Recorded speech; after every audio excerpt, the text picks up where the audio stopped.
Vamos lá.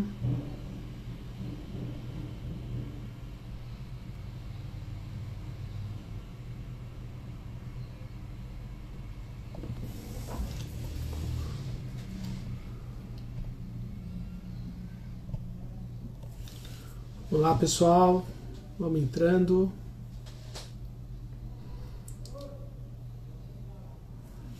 E aí, galera, vamos entrando. Sejam bem-vindos. Se o som e a imagem estiver legal aí, dá um toque. Dá um ok aí, por favor.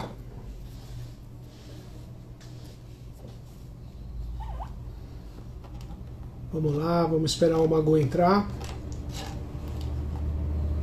Vocês estão me ouvindo bem? Tá legal aí? A imagem tá boa?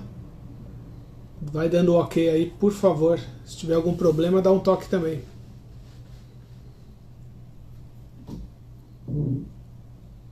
Legal. Show, obrigado. Fala, Rafael. E aí, show, obrigado, Vinícius. Legal, o Mago já deve estar entrando. Ele entrando, eu já adiciono ele aqui e a gente já começa.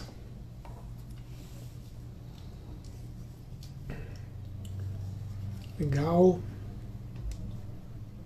Isso aí, sejam bem-vindos. Aproveitando, né, falar um pouquinho qual é a ideia das lives, né, aqui da MovieTape. A gente está pegando diversas áreas da saúde para a gente estar compartilhando aí com os profissionais o uso das bandagens nas diversas áreas e também falar com o público final também, que quer saber um pouco mais sobre as bandagens, o uso dela, qual é a finalidade. Então hoje o bate-papo de hoje vai ser com o professor Marco Aurélio, mais conhecido como Magu. A gente vai falar um pouco sobre preparação física e alto rendimento e para atletas amadores também. Só estamos aguardando aqui o Magu entrar. Assim que ele entrar, eu já estou chamando ele.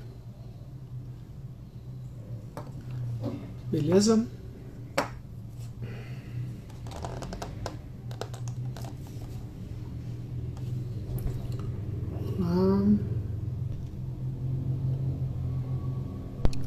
Esperando aqui o Mago entrar.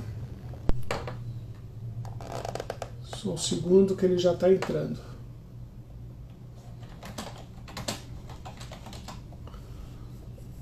Lá. Pessoal, se vocês tiverem de dúvida aí, já vão pensando. A gente vai falar um pouco sobre preparação física no alto rendimento para atletas amadores. A relação do preparador físico com os profissionais de saúde. O Marco Aurélio Magu, ele é preparador físico do Palmeiras, do time principal de futebol, e ele vai falar um pouco mais sobre...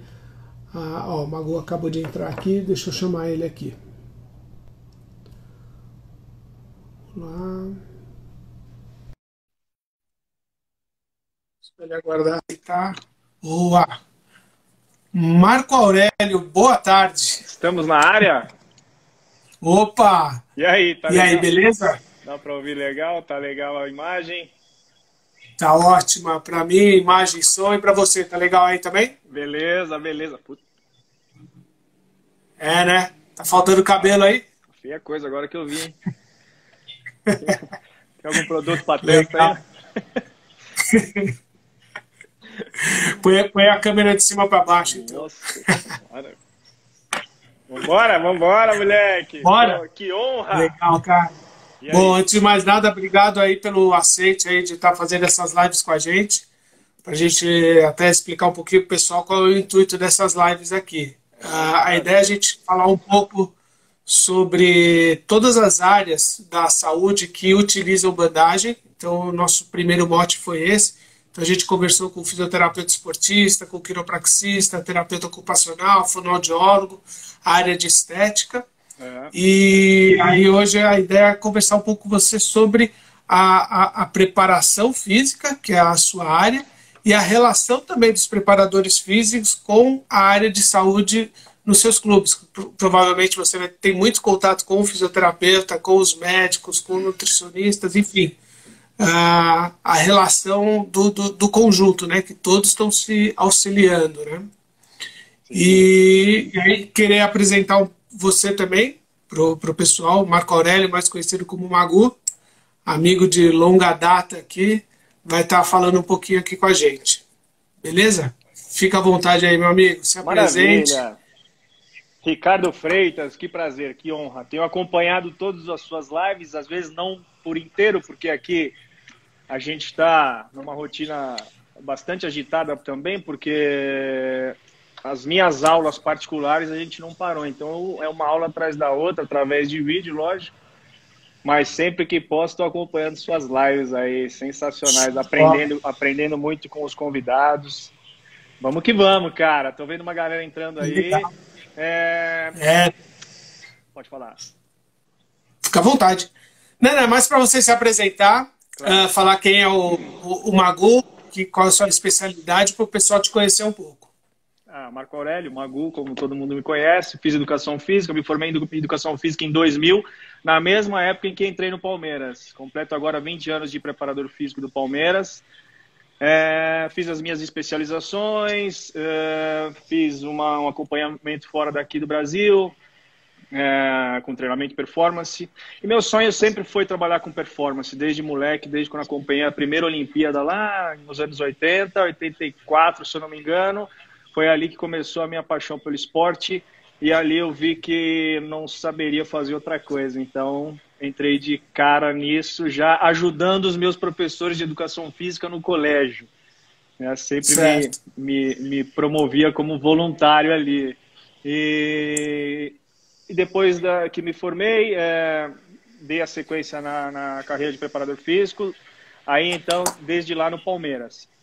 Então a turma me pergunta muito, porra, mas 20 anos no mesmo clube, você nunca saiu? Lógico que tive várias propostas para sair, mas nenhuma me convenceu o suficiente para sair. Mas eu digo para você, para todo mundo que me pergunta, que o Palmeiras é uma empresa a cada ano ou a cada gestão. Então eu vivi vários clubes dentro de um clube. Eu peguei do pior até o melhor, subidas e descidas. Para vocês terem uma ideia, eu peguei acho que 5 gerações de diretores e presidentes. Trabalhei com mais de 20 treinadores, todos multicampeões, a maioria multicampeões. Peguei nova geração, velha geração. Trabalhei com um dos melhores preparadores físicos, nível de seleção brasileira, campeões mundiais. E daí então é isso, é uma carreira bacana, me sinto realizado, que é um clube que eu já torcia e comecei lá Sim. da base, né? Não, a maioria me pergunta onde eu comecei. Eu comecei no ano 2000, eu comecei no sub-11 na peneira do Palmeiras. Então era um desafio diário ter que avaliar e dispensar garotos, né? Ter que cuidar muitas vezes do lado social dessa galera, porque eu fui fisiologista da base durante 2 anos e a minha principal preocupação era cuidar desse aspecto social, esse aspecto familiar, sabe? Não adianta eu fazer milhões de avaliações na base, na categoria de base, com moleques de 15, 16 anos, 17 anos, que às vezes vinham sem café da manhã, não tinham um almoço. Então a gente fez parte de um projeto que estruturou, solidificou o básico, sabe? A Sei. gente fez com que o mínimo a gente conseguiu para os atletas chegarem com o mínimo de disposição para treinar, que era uma alimentação, era um cuidado, a gente conseguiu um suporte social, com assistente social, porque o meu lado fisiologista, acho que fisiologista foi a última coisa que eu fiz lá, então foi bem Sei. bacana, porque ficou um legado, ficou um lastro lá atrás, que até hoje está maravilhoso, hoje a estrutura é ótima, mas isso me deixa muito feliz. O meu maior orgulho ainda não são os títulos que eu conquistei no profissional, Sim. mas sim a estrutura básica que a gente deixou na base. Isso foi sensacional. Cuidar de um atleta ao pé da letra, assim, sabe? Não só no aspecto físico, performance, ganhar jogo. Isso foi só um decorrer natural da coisa. Mas eu queria falar uma Entendi. coisa. Cara, eu comecei com vôlei. É isso que me dá esse prazer de estar falando com você, que eu sei que você me passa um exemplo diário de sustentar essa paixão pelo esporte e pelo vôlei, que foi a minha primeira paixão. Foi o meu primeiro amor, foi onde tudo começou também, né? Porque eu ainda jogava quando eu estava na faculdade e acabei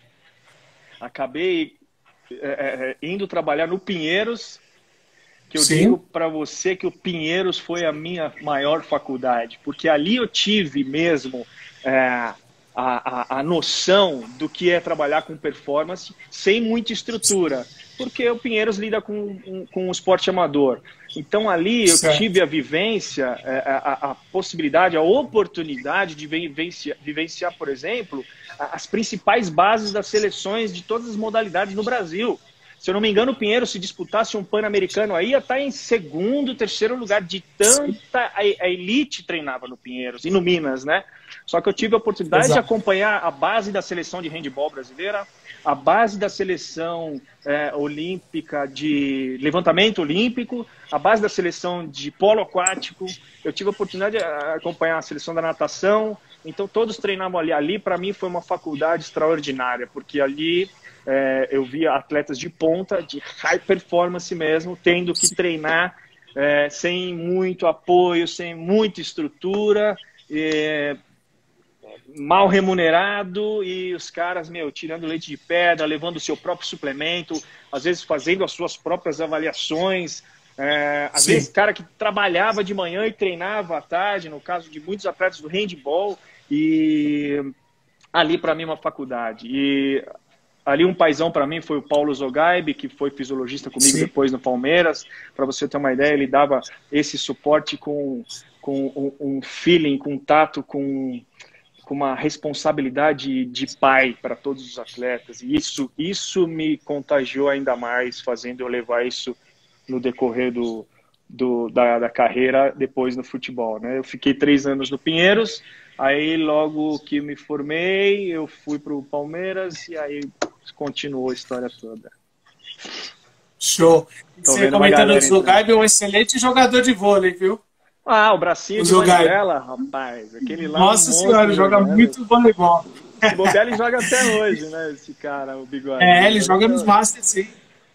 E até uma coisa que você comentou quando você estava na base, falando de gerar as expectativas dos atletas e também dos familiares, né? Nas últimas lives que eu conversei com o pessoal, os profissionais falam que, além de tratar os seus pacientes, eles têm que gerar a expectativa dos familiares também, né? A gente teve uma live com uma terapeuta ocupacional que trabalha muito com neuro, então com crianças que teve microencefalia, tudo, e os pais ficam numa ansiedade para sentir alguma melhora na criança com os tratamentos. E acredito que aí com o futebol na base não seria um tratamento físico, mas sim uma expectativa do filho assim seguir na profissão, né? Então você tem que gerir também a expectativa dos familiares, né? Então, Urso, essa era uma grande dificuldade. Pode chamar de Urso, meu lindo? Agora que eu esqueci. Ricardo Freitas. Fica à vontade, cara. Só tem a maioria é a galera do vôlei aqui que está nos assistindo. Então, cara, essa foi uma das maiores dificuldades que a gente teve. Por isso a gente brigou tanto pela possibilidade de uma equipe de assistente social na base, né? Isso a gente brigava no dia a dia, não só com a equipe do assistente social, mas de psicólogo, né? De um assistente também para me ajudar nesse apoio extra, né? De bastidor mesmo, de conversar com pais. Quantos pais a gente trouxe para fazer reuniões, para falar de alimentação com a nutricionista, né? Uma alimentação básica. A gente não falava de suplemento, a gente falava de cuidados alimentares, educação alimentares, um bom arroz com feijão e uma proteína básica já era suficiente para manter esse atleta à disposição no outro dia para treinar. Então, foi uma das principais conquistas, nossa, foi abranger os departamentos, né? Porque a gente via, quando a gente chegou, vários departamentos separados, parecia que eram várias empresas dentro de uma empresa. Isso não é o Palmeiras, tá? Isso é a realidade da base no futebol brasileiro. Poucas pessoas trabalhando, muitas vezes sem estrutura, sem o básico para você atender e dar esse suporte. Então foi uma conquista bem legal. E a gente abriu um relacionamento com os pais que talvez hoje tem mais, mas na época, isso lá em 2002, 2003, na época não tinha tanto, mas foi um relacionamento tão bacana assim que abriu a cabeça dos pais com relação até esse aspecto da ansiedade, da cobrança, porque muitas vezes o culpado é os pais. Os pais oferecem o mínimo, mas cobram o máximo. Os pais colocam uma pressão em cima dos atletas como se fossem atletas profissionais, às vezes vislumbrando um sonho muito maior até do que o moleque, entendeu? Pensando talvez que o menino vai resolver a vida. A pressão em cima dos moleques é maior. Fora de campo, isso que não precisa. Dentro já tem a competição natural da coisa. A seleção de talento já é uma pressão natural em cima dos meninos. Aí, vindo isso de fora dos pais, piora tudo. Então, a gente chegou a detectar, diagnosticar atletas infantil, juvenil, com níveis de estresse altamente elevado. Atleta com 16 anos com insônia, depressão, distúrbio de humor. Então, olha só, a pressão de dentro extravasou para fora e quem está fora não contribuiu. Então, isso é uma coisa que a gente bateu muito na tecla, conseguimos... Eu falo conseguimos, não sou eu estou falando em terceira pessoa mesmo. A galera toda na época envolvida promoveu, correu atrás, batalhou com diretoria, levantou verba. A equipe. Então Magu, vê sua conexão aí. Reuniões mensais para falar só de estresse juvenil. O que você acha? A gente está falando de um esporte que teoricamente tem que vir.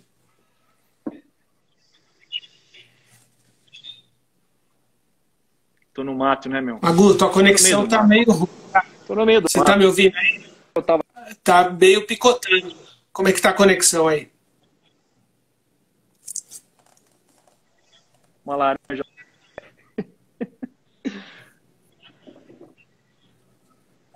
Cara, tá bem picotando aqui. Ainda não, cara. Só tô te ouvindo. E mal. Eu vou te chamar aqui de novo. Melhorou? Beleza? Aí, agora tá melhor. Tá me ouvindo? Melhorou? Tá legal agora? Agora melhorou. Melhorou. Show.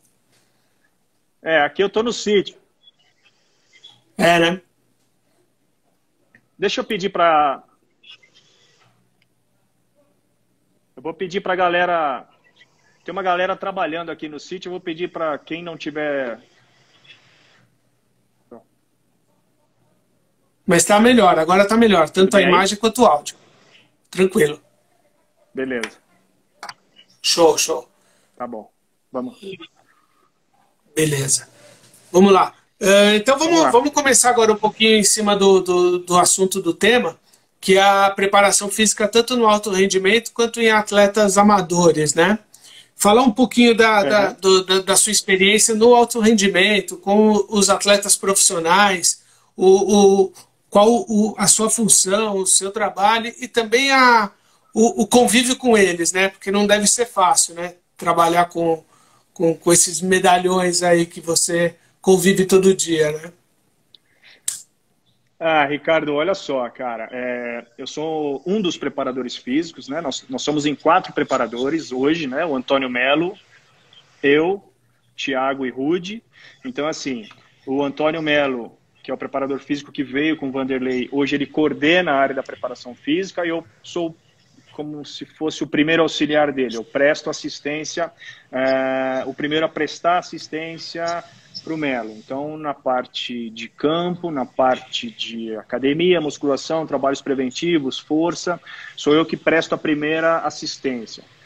O terceiro, vamos dizer assim, o Thiago Maldonado, ele faz a parte de transição com o departamento médico campo, chamada transição 2, porque a T1, quem contribui bastante com a T1 é o Rudy, que faz também essa assistência com a T1, que quem faz é a fisioterapia em conjunto com a preparação física, e isso acaba girando num ciclo de harmonia tão forte que o atleta não tem como escapar das nossas mãos. Então ele está sempre, a imagem do atleta está sempre associada a um dos preparadores físicos em determinado momento do dia ali.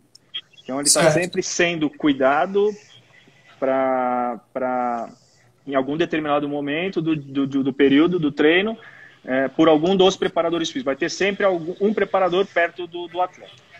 Então a nossa rotina é essa. Hoje em dia a gente estabeleceu um protocolo, uma metodologia no clube, que assim, todo pré-treino, o atleta está em nossas mãos. Então o atleta é obrigado a estar no clube 1 hora antes. Tá legal a conexão? Sim, tá legal. O atleta é obrigado a se apresentar 1 hora antes do treino e 45 minutos antes do treino, esses 15 minutos é para ele passar pelo suporte da fisiologia. Uma série de avaliações acontece ali em um curto espaço de tempo, em 15 minutos. Percepção de esforço, termografia, CK, percepção de dor. Se ele tiver alguma intervenção fisioterápica para fazer, ele faz. Mas, em média, 40 a 45 minutos antes do treino, ele está em nossas mãos, dentro da academia. Dentro da academia é onde acontece o nosso maior trabalho, nesses 45 minutos que antecedem o treino. Então, todo o trabalho preventivo individualizado que determinado atleta precisa, ou um trabalho de força, ou um trabalho de potência localizado, pontual para determinado atleta, ou uma série geral, ou um circuito geral para todos, mas que alguns fazem um determinado tipo de exercício a mais ou a menos. Então, é tudo bem monitorado através de controle de carga, para que no dia a dia a gente complete a estrutura física do atleta, no aspecto força, preventivo, potência, estrutural, de uma forma geral. E aí, então, depois desses 45 minutos, ele está entregue para o campo. Hoje em dia a gente procurou fazer dessa forma para otimizar o tempo, para não ter que abrir mão de um trabalho de campo com bola, que hoje é fundamental, você não precisar deslocar um período só para esse tipo de trabalho. Então, dependendo do seu microciclo, da sua semana, você consegue aumentar essa carga de força ou de trabalhos preventivos, ou então otimizar essa carga. Tendo 2 jogos na semana, isso aí diminui. Tendo 1 jogo na semana, isso aí aumenta. A gente vai distribuindo conforme a semana.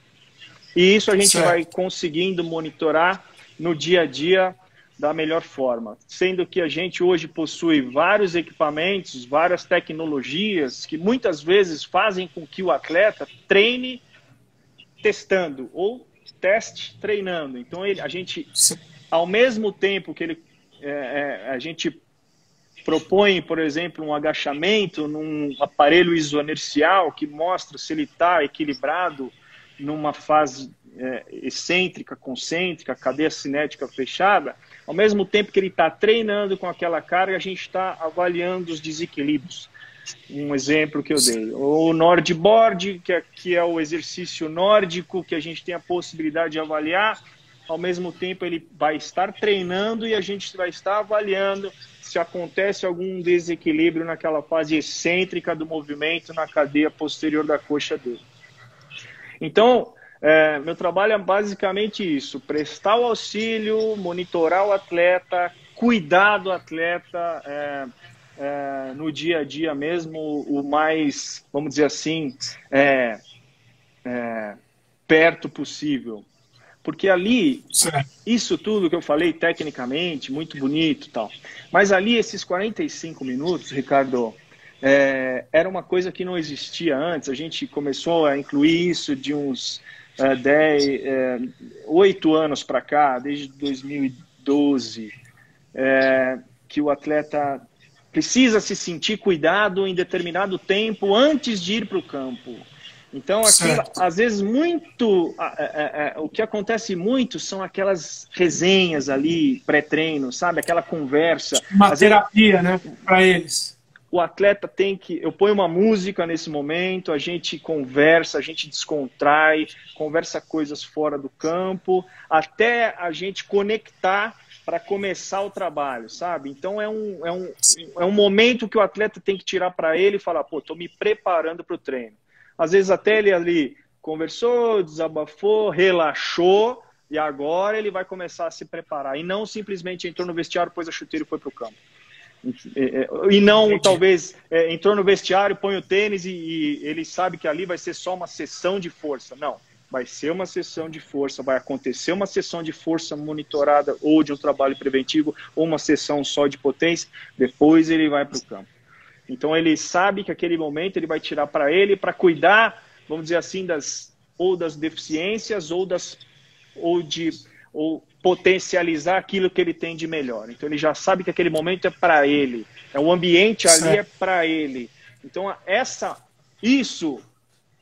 a gente soube vender e vem, lógico, conquistando isso com o tempo, porque isso não é palpável, isso que a gente vende não é físico, isso então aí você perguntou, como é que é lidar com isso? Isso é só experiência, Ricardo, não tenho o que falar para você. Por mais que a gente saiba dos modelos técnicos, fisiológicos, bababá, sabemos, ok, mas se a gente não transmite a confiança, olhando no olho, vendendo um produto que não existe, mas que vem aqui do coração e a gente convença e depois mostre os resultados, não adianta você falar bonito, falar em ciência, se não houver uma empatia, né?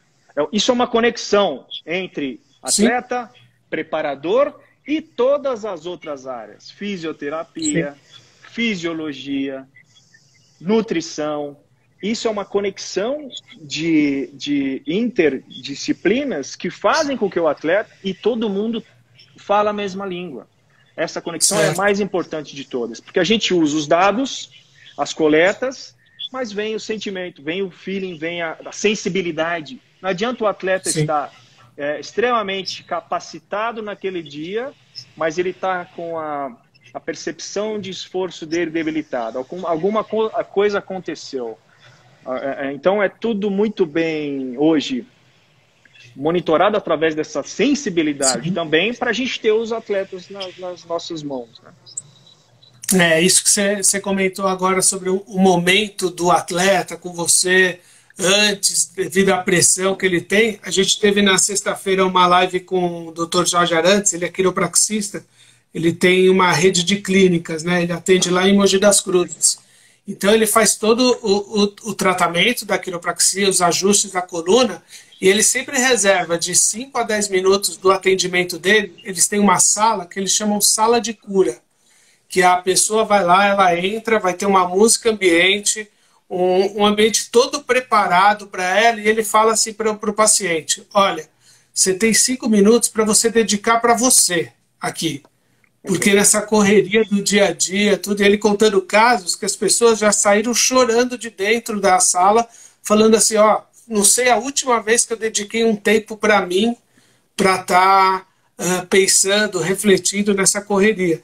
Isso aí tem tudo a ver com o que você falou aí no início, tipo, o conversar com o atleta sem ser a parte profissional, e sim para ele se sentir bem, assim, com certeza o desenvolvimento dele vai ser bem melhor, né? É isso aí, é isso aí. Isso aí fez parte de uma situação que a gente sempre foi um desafio para a gente, né?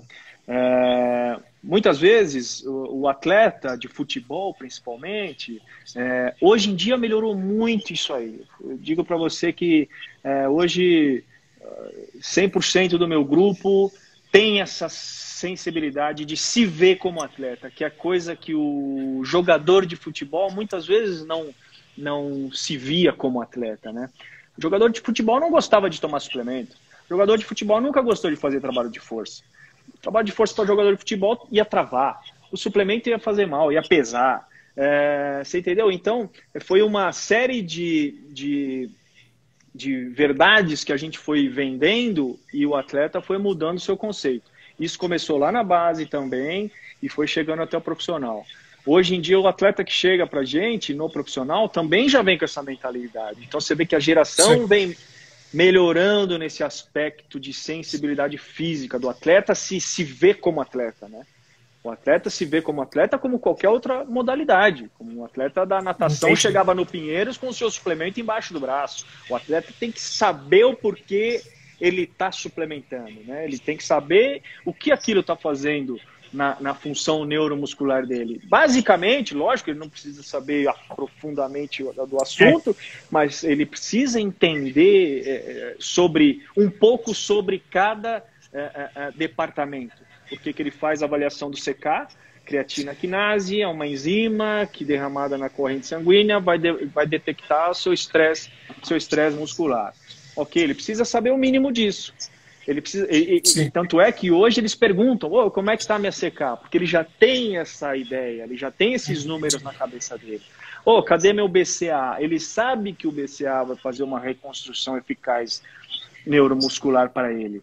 Poxa, fisioterapia, cadê o meu pré-treino na fisioterapia? Que eles fazem as ondas, quem precisa fazer um trabalho à parte pós-treino na fisioterapia. Então, quer dizer, você vendeu um produto que está fazendo, que ele assimilou, associou com a performance dele. Isso foi fundamental. Isso é um desafio diário, lógico, né? Mas foi, eu acho que o principal produto também que a gente conseguiu por muito tempo vender. Entendi. Vamos lá. Cara, vê se você consegue dar um exemplo para a gente prático assim, do que aconteceu, da experiência de vocês com algum atleta, de uma preparação física individualizada.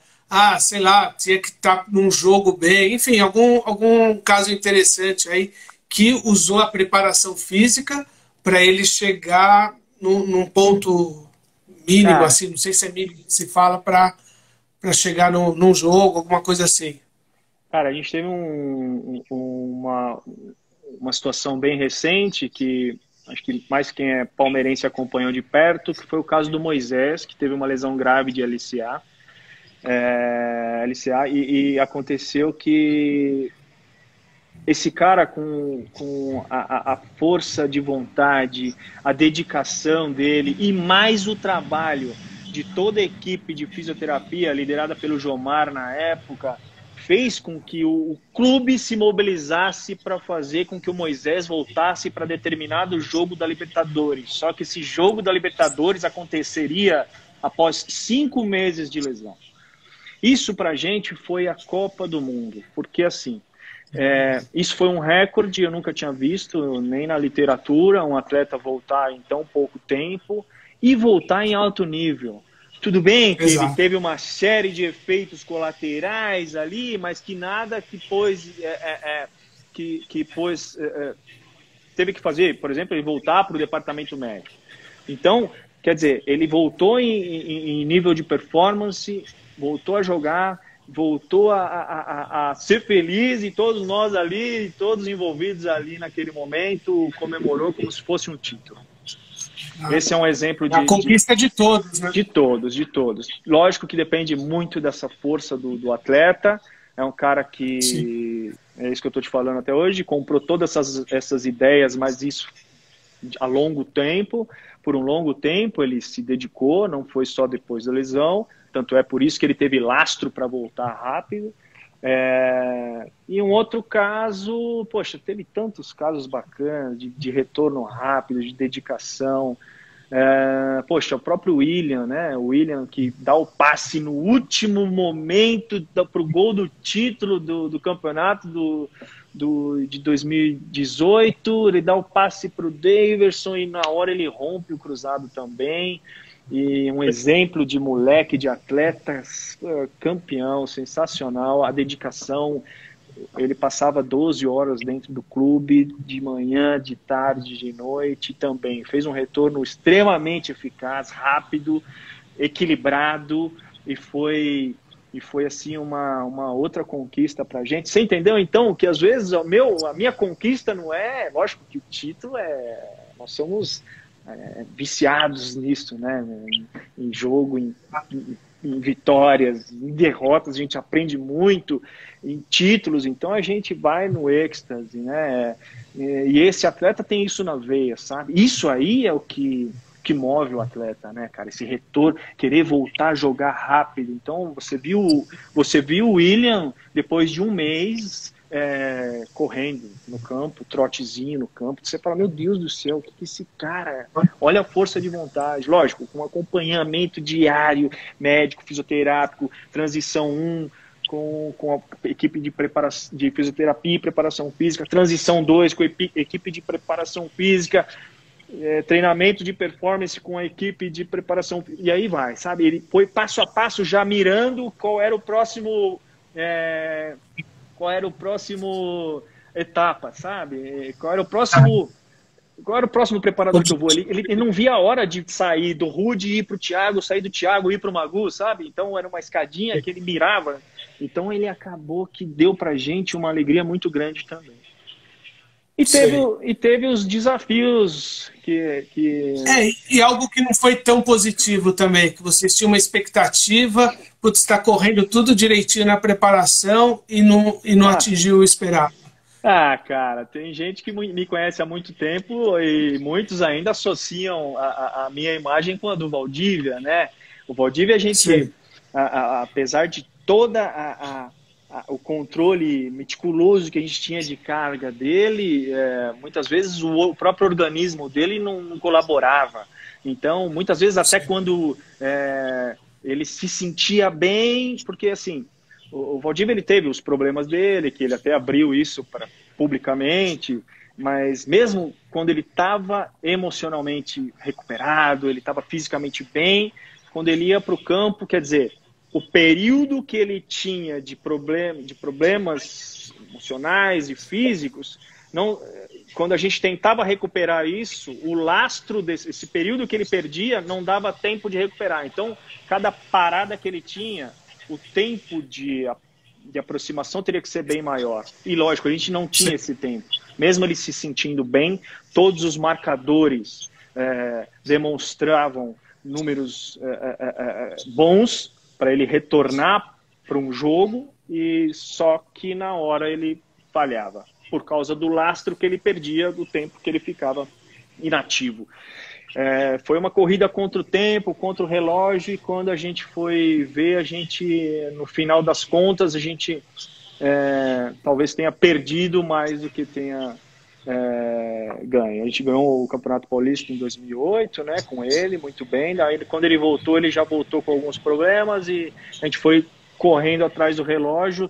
Mesmo assim, fez excelentes partidas, ele surpreendeu muitas vezes, mesmo não estando em 100% da condição física, salvou o clube em 2014 e foi uma experiência também um desafio, foi desafiadora a coisa. Entendi. E vamos falar um pouquinho sobre a preparação física, mas para amador, sair um pouquinho do profissional. Porque como você também é personal, você também dá aula porque hoje quem está nos ouvindo, tem muito atleta, ex-atleta, pessoal que está jogando ainda nos Masters, ou no seu bate-bola. A gente tem profissionais aqui que atendem pessoas que não são atletas profissionais de alto nível, e o trato com essas pessoas que não são atletas de alto nível. Como você trabalha com amadores? Assim? Então, eu atendo bastante, né? Através de, não pessoalmente, mas através de planilhas, através de vídeos. A gente tem uma carteira legal, né? de alunos e de amadores também, né? Assim, o que eu falo sempre para eles é simplicidade com consistência. Isso é a alma do negócio. Então você não precisa, você tem outras atividades, certo? Você tem que ter equilíbrio e fundamentos. Fundamentos básicos. Não estou falando de fundamento técnico, não estou falando nada disso. Fundamentos básicos. Um correr direito, né? Direito eu digo com uma periodização certa, não é sair correndo todos os dias de qualquer jeito só porque você vai jogar no fim de semana. Para você fazer um trabalho de força resistido correto e não simplesmente ir para a academia e falar que fez força. Às vezes isso não trouxe benefício nenhum para você que está pensando que vai transferir isso para o seu fim de semana ou para o seu jogo do meio da semana. Então eu peço simplicidade, primeiro, com consistência. Então, uma base de força bem feita, sem muita invenção. Cuidado com o que as pessoas estão colocando e vomitando na internet, fazendo qualquer tipo de exercício com poucas pausas, milhões de repetições, fazendo por tempo, fazendo por repetição. Cuidado com tudo isso. Procure, questionem, duvidem das coisas que estão colocando, porque tem muita gente boa, mas tem muita gente fazendo loucuras que eu falo, meu Deus, calma, vamos... Se isso atender minha mãe, por exemplo, que é leiga, é um perigo, né? Por exemplo, então é bom quem está passando explicar, falar um pouco mais, né? Ter um pouco mais de sensibilidade, não simplesmente derrubar tudo na internet, sei lá. Eu sou muito cuidadoso com o físico das pessoas, né? Eu quero saber o seu... Eu quero tirar o máximo de você, o seu melhor, o seu potencial máximo. Mas eu preciso primeiro saber, por exemplo, se você suporta o peso do seu corpo no agachamento. Como é que eu vou pôr uma carga nas suas costas, sabendo que nem o seu peso você suporta num agachamento simples, de 90 graus de joelho? Você faz com deficiência, você faz com dificuldade, você faz sem mobilidade nenhuma.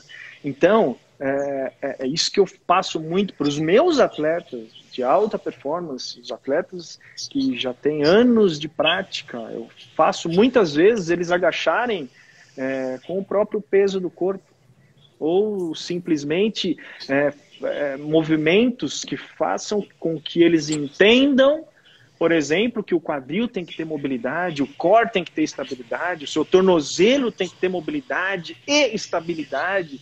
Então, o atleta que chega para mim hoje, ele sai sabendo no primeiro dia o que cada função articular tem que fazer, cada função muscular tem que fazer, para ele simplificar isso tudo e pôr em prática sem lesão e com o melhor da performance dele possível. A gente tentar tirar. Entendi. Não, show de bola. Vamos responder umas perguntinhas aqui do pessoal? Eu não que vi eles estão nenhuma, mandando aqui. Cara. Femilar. Tô vendo aqui, eu já te passo. Tem o Greg aqui perguntando. O Greg, ele é até quiropraxista. Ele está fazendo uma pergunta aqui para você. O que vocês fazem de tratamento para atletas com dores na coluna? Tem algo... A gente tem o quiroprata. A gente tem um quiroprata que atende uma vez por semana. Geralmente quem está com algum tipo de desconforto. Tá? Mas assim, Greg, a nossa principal queixa na coluna é de inflamação de quadrado lombar. Então, muitas vezes isso a gente tenta recuperar ou preservar ali dentro mesmo, na sala de musculação. Tá? Eu falo que às vezes o nosso fisioterapeuta é muito mais um preparador físico do que fisioterapeuta, porque eles estão sempre dentro da academia dando suporte e auxílio para a gente. Então, por exemplo, um fortalecimento de glúteo, bastante mobilidade de quadril, bastante trabalho de adutor. Então, a gente tenta fortalecer toda a cadeia para preservar essa estabilidade do quadrado lombar, sem tirar o atleta de ação. Então, a gente meio que trocar, lógico, o pneu do carro com o carro andando, ok, mas o fisioterapeuta está ali, muitas vezes pondo a mão, liberando um glúteo, numa liberação miofascial bem feita, depois um fortalecimento eficaz de glúteo, médio, máximo, depois um fortalecimento de adutor, toda a cadeia, iliopsoas, para ver se esses estabilizadores conseguem dar suporte para a lombar. Então, o trabalho é feito ali. O trabalho é feito na prática, sem trabalho terapêutico. Até então, nunca tivemos um problema de coluna ou de inflamação grave de quadrado lombar, de ter que tirar o atleta de um treino, de campo, de jogo. Mas é feito ali dentro mesmo. Todo pré-treino tem um fisioterapeuta junto com a gente. Um dos 5. São 5 fisioterapeutas. Ou os 5. Às vezes os 5 estão ali dando todo o suporte. Show. Outra pergunta aqui. Não sei se você conhece, já ouviu falar num tal de Diogo? Mandou subir no telhado. O celular começou a falhar, ele sobe no telhado. Fala sério, né? Vamos lá, o Diogo perguntou assim, como manter uma cultura e um planejamento a longo prazo, sendo os clubes trocando de treinador frequentemente?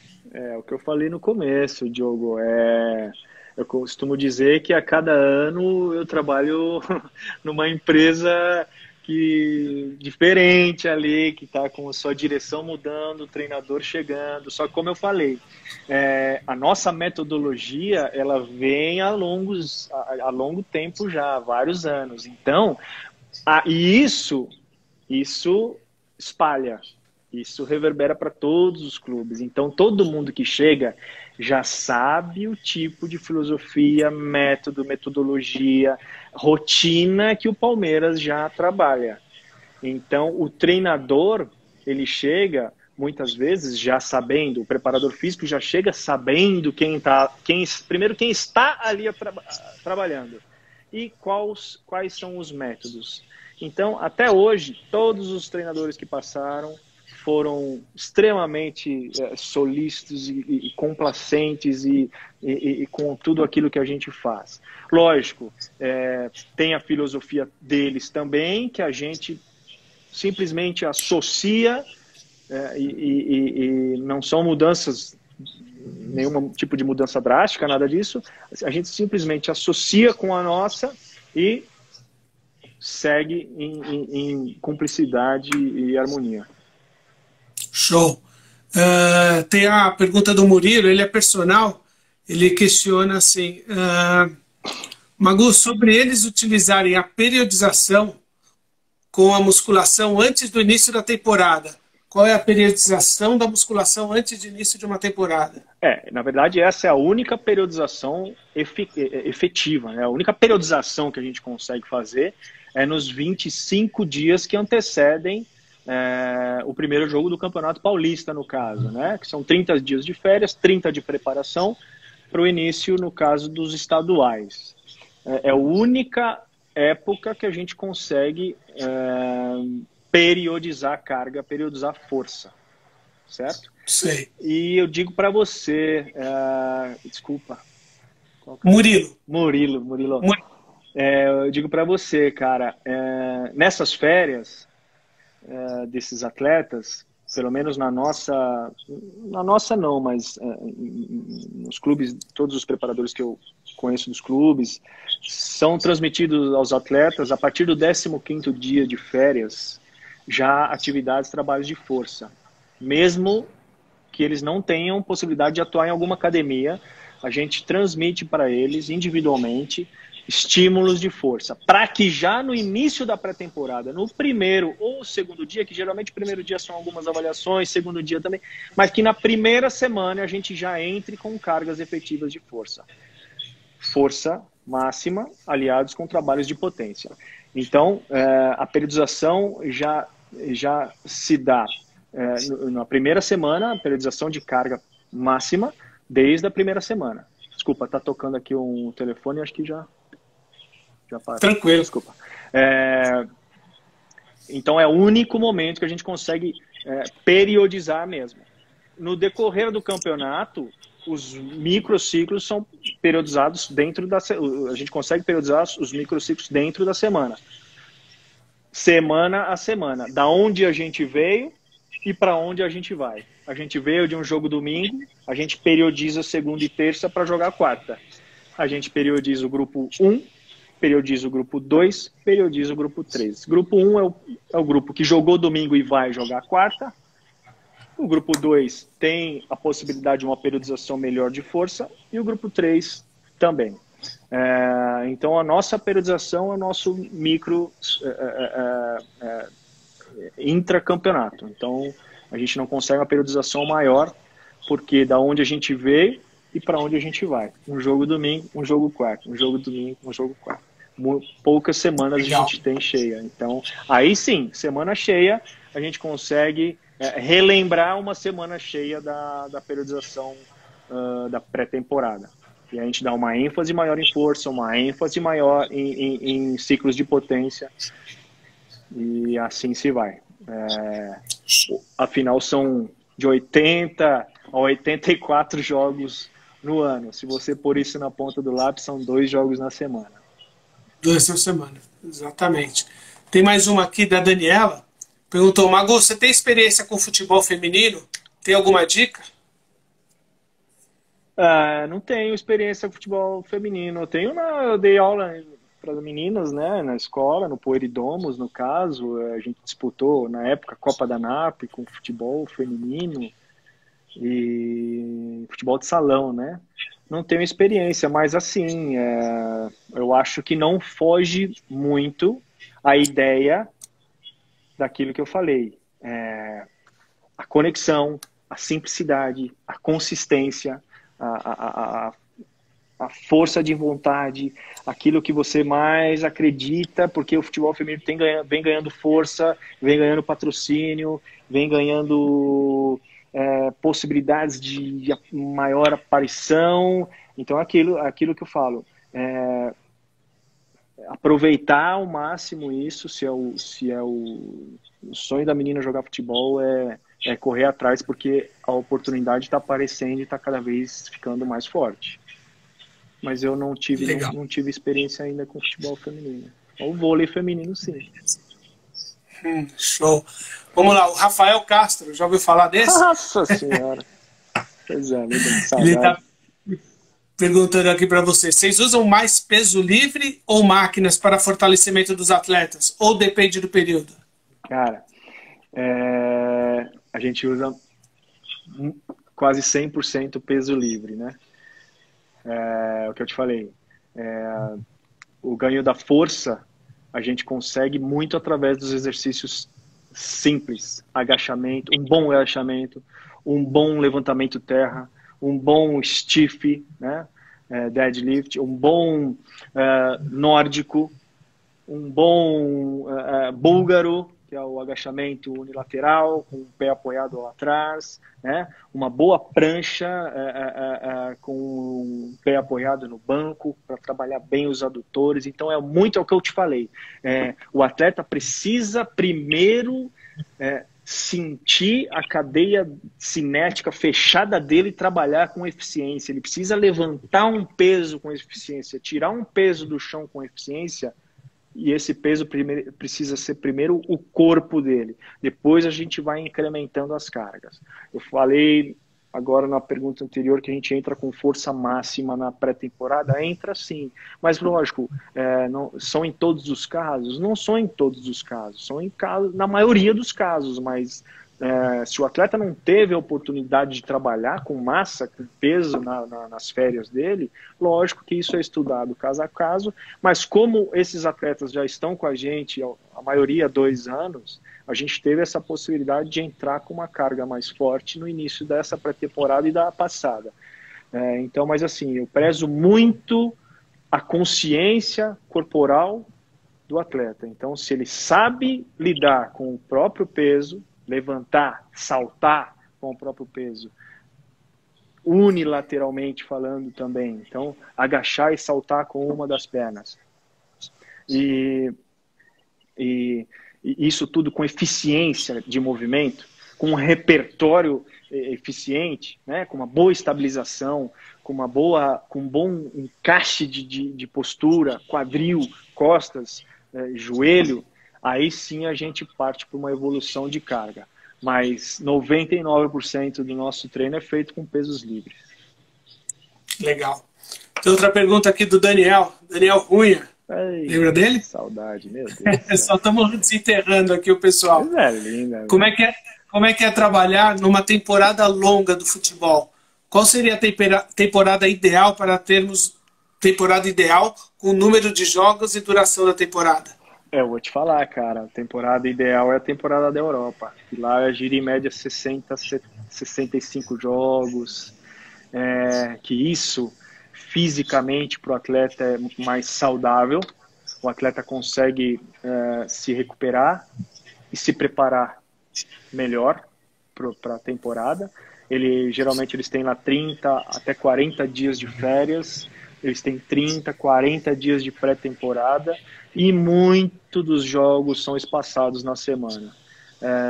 Um jogo por semana, um jogo, às vezes 4 ou 5 jogos no mês, 6 jogos no mês no máximo. Aqui a gente chegou a mês ter 9 jogos, pra você ter uma ideia. Mas uma temporada da Europa ela te dá a oportunidade de trabalhar e recuperar com eficiência. Aqui, muitas vezes eu me sinto um recuperador físico, não um preparador físico. Se a gente põe uma sequência, o mesmo atleta jogando 4, 5 jogos seguidos, chega uma hora que eu não tenho mais o que fazer com esse atleta, a não ser recuperá-lo. Aí entra toda a nossa estrutura a favor, lógico, mas eu digo para você que se esse atleta falhar em algumas das situações do tripé, alimentação, descanso, recuperação e trabalhos preventivos, essa corda uma hora pode estourar. Então, por isso o nosso calendário ainda ele judia um pouco desse aspecto recuperação, supercompensação, treinamento. Entendi. Show. Vamos fazer uma do Gabriel aqui, ele é personal. Ele pergunta, campeonatos amadores sub-17, o que podemos levar em relevância como prioridade na preparação física? Amador sub-17?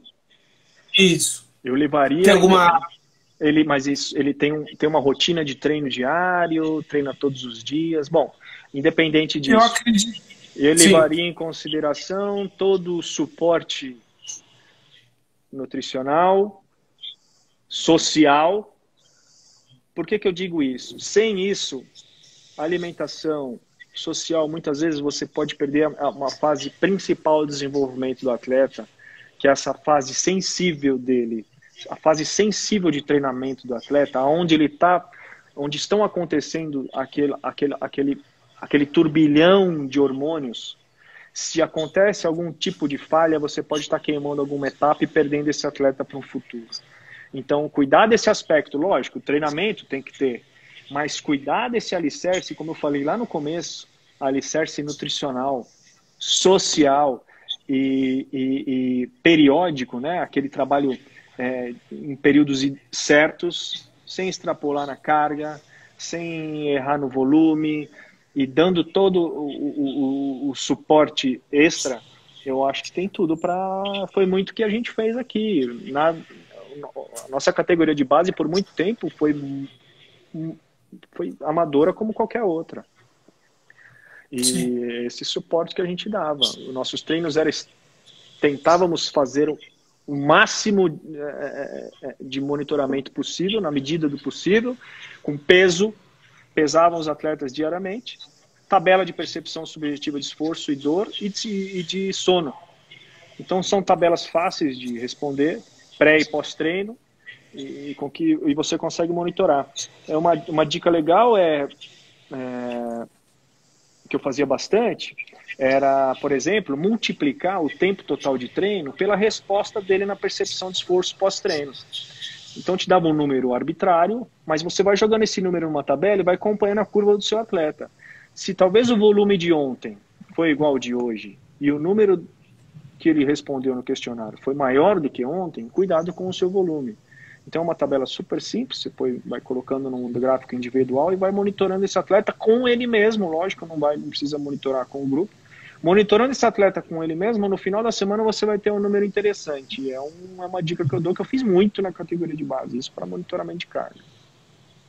Legal. O Diogo tá cheio de dúvida, hein? Não, tem mais uma dele aqui. Depois eu xingo.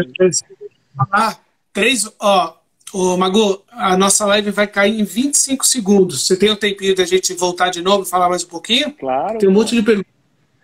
E, pessoal que está online, se vocês puderem digitar de novo a pergunta, porque agora quando cair a live vai perder as perguntas. A do Diogo é que você responde na volta, 3 valores que fazem um grupo vencedor. Tá bom. Beleza? Beleza. Vai cair